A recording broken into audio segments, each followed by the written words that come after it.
Welcome back to another visual arts exploration. Today, we are going to be studying what a still life is, and then I will show you how to draw one. So get ready for that. Today's materials will include a pad and thick paper to be able to watercolor with. We will also need an eraser, a pencil, a bowl for water, and brushes, of course, varying in size, and a black Sharpie, either thick or thin, whatever you guys have available, but we won't need that till the end. So this is our still life. A still life is actually a work of art that shows something that isn't real, like not a person per se, more like fruits or nature, or just things that are man-made and or natural. And so with that still life, it's from observation. So you're looking at the object while you're drawing and painting to try and get the same kind of shapes, the same kind of light, and the same kind of shadows, or whatever is going on in your focus. So this is a plant that I got for my birthday last year, and I decided that it would be a cool focus to show you guys how to draw it and then paint it. Plus, I really just like plants. So you guys let me know if there's other still lifes that you want to do later, and I'll totally show you how to draw those. So to begin, as you notice, the vase is circular and kind of like a tube. So we're going to start off with a sketched oval shape, and to get the sides, we're going to go in using curved lines, and there were 5 curved lines that make up the base of the vase bars. So I'm just going down, and I counted to 5 to make sure it was the same exact amount that was in the picture that we just looked at. And so once you're done with the body, you can go in and draw some lines separating the different ridges on the vase, like that. Sorry that it's a little overexposed. It was pretty sunny. So now I'm beginning with my first leaf. Now, when you're drawing your still life, it's important to kind of capture the moment, but also just have fun with it. So as I'm doing this, I'm playing some music in the background, and I'm trying to pay close attention to the way the leaves are shaped, and I'm using curved lines and pointed lines to show those leaves. It's okay if it's not exactly like what you see, as long as you try your best to get the overall feeling of the work. I'm drawing the stems as well as the leaves, and they vary in size. Some are big, some are small, they're overlapping each other, so you kind of just want to draw like leaf blobs, if you would. And make sure you're remembering the stems. You can't just have floating leaves all over the place, right guys? So this one is very pointed, but you can draw a line in it so that way you know that it's folded over.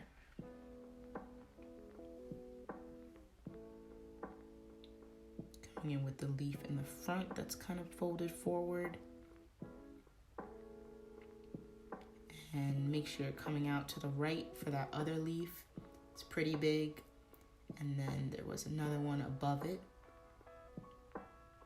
Don't forget your stems. And then I believe it's just this one, and then did I do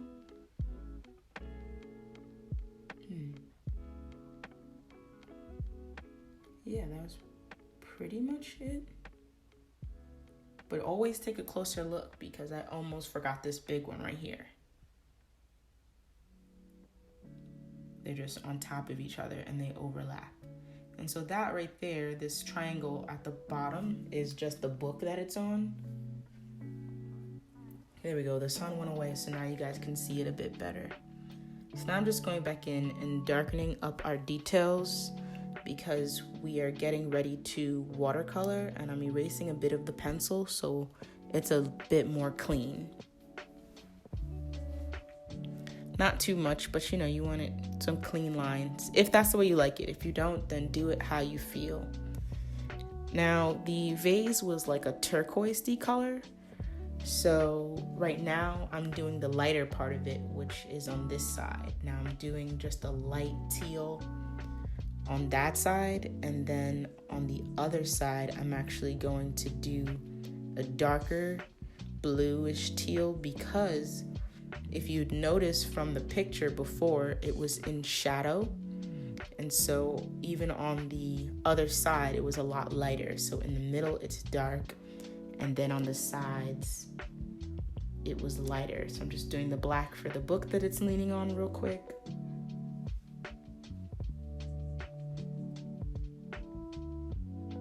And then I'm going in with the brown for the soil. And then I'm starting off with some different greens for the leaves. Now, it's always good to have a lot of water nearby. The lighter you want the color to come out, the more water you have to use. And then using the lid of your watercolors is always a great idea, because then some colors that you have up there you can always use again, because it'll just dry and then you're just adding water to it. Now, everything right now are the light spaces that I'm using with the yellows. And then I'm going in with the darker greens for things that are in shadow. And the lighter green for pretty much everything else. And then you can vary your greens. And there's no need to overly paint too much, just because when it dries, the colors will be soaked in better. But at the same time, you can always go in and add extra bits of green to show that leaves are overlapping each other. And you're also looking back at the original still life, so that way you can use that for your reference. And so once that's done, I'm just going in with some extra brown dots for the soil, just to give it some texture. And as you can see, I'm going back in with a darker blue that I actually mixed with a little bit of black and a little bit of gray, just to give the shadow more definition. And as you can tell, it pops a lot better now. And back to what I was saying about clean lines, once you Sharpie all of the outlines, all of the contour, it just makes for a really cool piece. This is the style that I like to paint in. I hope you guys enjoyed it as well. And you're just going through all of the leaves, and you're just adding in the contour lines, which is just the outline really of your plant.